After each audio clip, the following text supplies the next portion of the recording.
বুধবার সকালে মার্কিন সামরিক স্থাপনা লক্ষ্য করে দফায় দফায় ক্ষেপণাস্ত্র হামলা চালায় ইরানের বিপ্লবী গার্ড বাহিনী। দেশটির দক্ষিণাঞ্চলে হামলার জবাবে বাহরাইন ও জর্ডানে আক্রমণ চালানোর দাবি আইআরজিসির। এক বিবৃতিতে বাহিনীটি জানায়, প্রতিশোধমূলক অভিযানের অংশ হিসেবে এ হামলা চালানো হয়, যেখানে উপসাগরীয় অঞ্চল জুড়ে মার্কিন নৌ ও বিমান ঘাঁটির ২১টি লক্ষ্যবস্তুতে আঘাত হানা হয়। পাশাপাশি ইরানের আকাশসীমায় একটি মার্কিন MQ-9 ড্রোন ভূপাতিতের দাবি করেছে বিপ্লবী গার্ড বাহিনী। ভবিষ্যতে যে কোনো মার্কিন সামরিক পদক্ষেপের কঠোর জবাব দেওয়া হবে বলে উল্লেখ করে আইআরজিসি। একই সঙ্গে ওয়াশিংটনকে সম্ভাব্য উত্তেজনার সব দায়ভার বহন করতে হবে বলেও সতর্ক করেছে তারা। ইরানের ছোড়া ৫টি ক্ষেপণাস্ত্র ভূপাতিত করার দাবি করেছে জর্ডানের সেনাবাহিনী। বাহরাইনে আবারও আকাশ সতর্ক সংকেত সক্রিয় করা হয়েছে।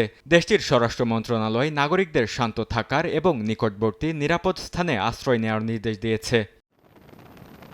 এর আগে হেলিকপ্টার ভূপাতিতের অভিযোগে ইরানের জাস্ক, কেশবদ্বীপ, মিনাব এবং বন্দর আব্বাস সহ হরমুজ প্রণালীর আশেপাশে রাডার ও যোগাযোগ স্থাপনায় হামলা চালায় যুক্তরাষ্ট্র।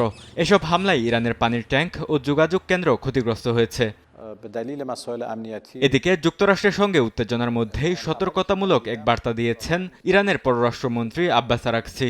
ইরানের ভূখণ্ডের কাছে কোনো বিদেশি বাহিনী অবস্থান করলে দ্রুত এলাকা ছেড়ে যেতে কঠোর হুঁশিয়ারি উচ্চারণ করেছেন তিনি। বরকতুল্লাহ, সময় সংবাদ।